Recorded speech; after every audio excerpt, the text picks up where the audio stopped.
Hello guys, welcome back to my channel if you are a returning subscriber, and if you're new here, welcome to my channel. So in today's video I wanted to talk to you guys about my favorite cleanser for oily skin. I have very oily skin and I have been using a variety of cleansers, and I've come to the conclusion, or at least I've narrowed it down to one specific cleanser that I absolutely love for my oily and sensitive and dehydrated skin. So I hope this video helps you guys, and if it does, comment, like, and subscribe. So let's get right into the video.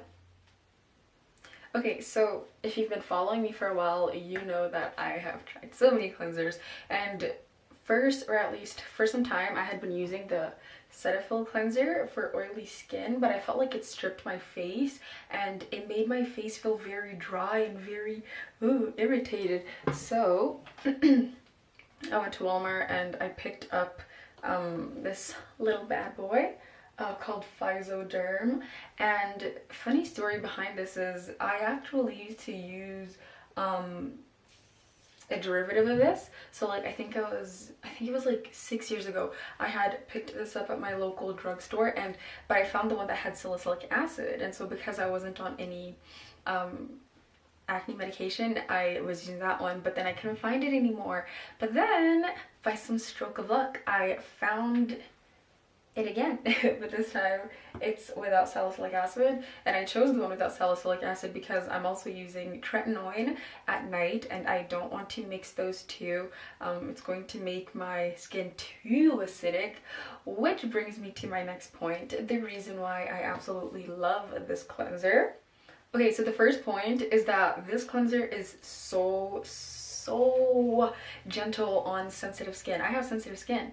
My skin is oily, but it's also sensitive, and it also gets dehydrated to the point where it gets dry, and it becomes it's not elastic anymore when it's too dehydrated.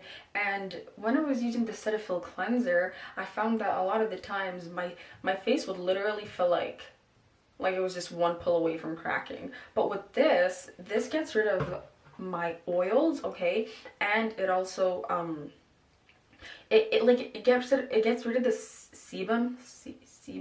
Anyways, it gets rid of the sebum, but then it also leaves my face feeling soft and clean without necessarily stripping it. And it makes sense because when you look at the way that this cleanser is formulated, it's the goal of this cleanser is to increase your pH level, and it makes sense for somebody with oily skin such as myself.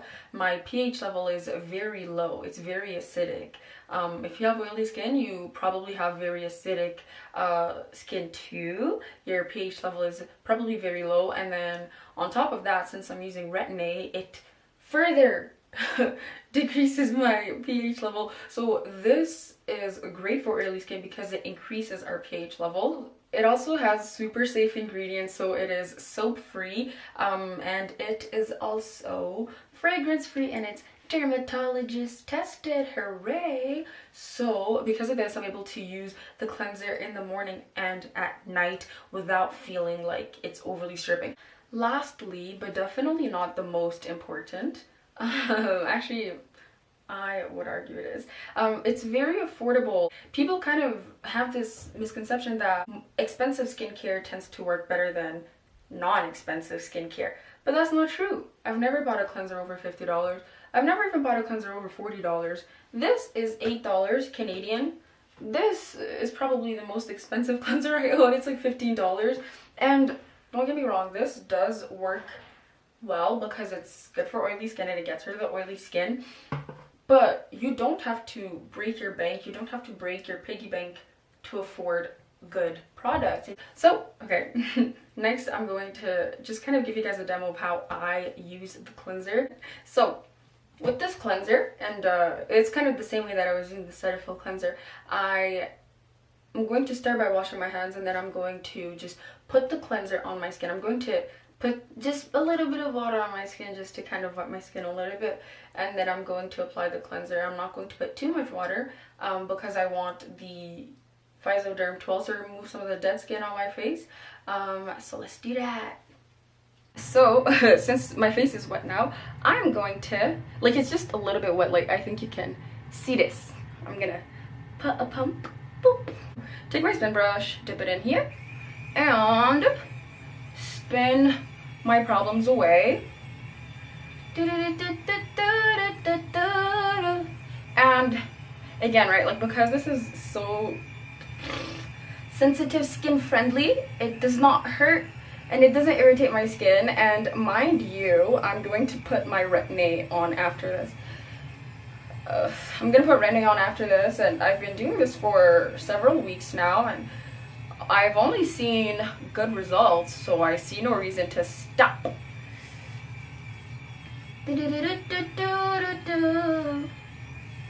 I'm going to especially go focus on my nose because Retin-A makes you peel, or it makes me peel, and there's a lot of dead skin on my nose.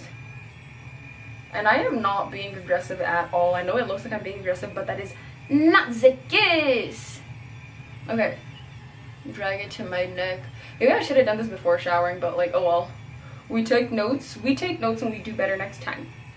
Okay, so that's that, and look how dirty my face was. Y'all see this? Y'all see this? I know it doesn't look dirty in like on the camera, but like it's not white.